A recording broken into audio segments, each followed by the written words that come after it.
Hello बच्चों, let's first read the question. तो question में हमें क्या दे रखा है?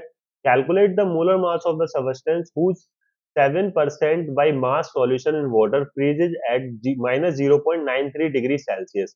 The cryoscopic constant of the water is 1.86 degree Celsius kilogram पर मोल। ठीक है बच्चों, इस तरीके से। तो क्रायोस्कोपिक कांस्टेंट की अगर हम बात करेंगे तो के एफ हो गया, तो इसका मतलब क्या है? 1.86 डिग्री सेल्सियस किलोग्राम पर मोल। ये हो गया इस तरीके से बच्चों, है ना। तो अब यहाँ पे हमारे पास क्या है कि भाई इसका फ्रीजिंग पॉइंट आपको दिया हुआ है। क्या दिया हुआ है इसका फ्रीजिंग पॉइंट सॉल्यूशन का?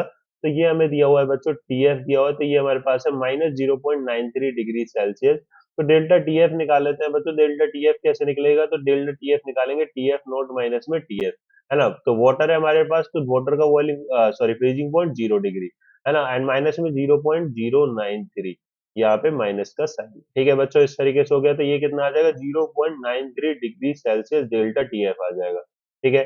तो 7% बाई मास, तो इसका मतलब क्या होगा? 7 ग्राम तो हो गया सॉल्यूट।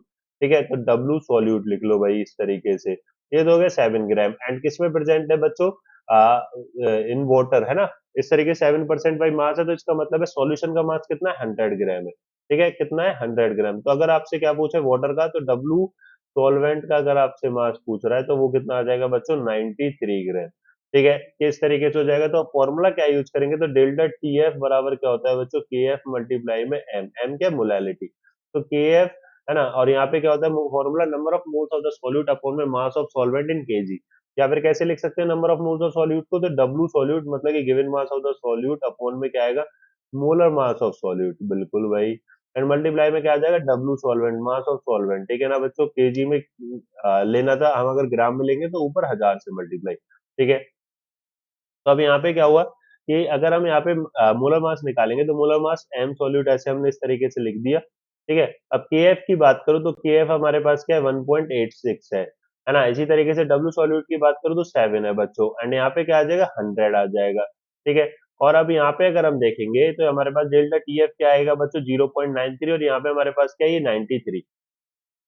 क्लियर है। तो अब इसको हम किस तरीके से करेंगे, इसको ध्यान से देखेंगे बच्चों। यहाँ पे तो 1.86 मल्टीप्लाई में क्या है? 7 है, और यहाँ पे 1000 है ना।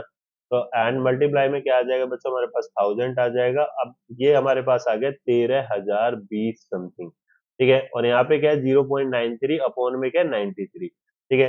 तो 13,020 को अगर मैं 93 से डिवाइड करूँ तो 140 के अराउंड आता है, और इसी को मैं 0.93 से अगर डिवाइड करता हूँ तो यहाँ से निकल कर आता है 150.5 ग्राम पर मोल। ये आता है। तो यहाँ पे क्या है? 140 ग्राम पर मोल है। क्या ये होगा क्या आंसर? बिल्कुल नहीं। 150.5 ग्राम पर मोल बिल्कुल सही है। 160 ग्राम पर मोल बिल्कुल नहीं बच्चों। 155 ग्राम पर मोल ये भी गलत है।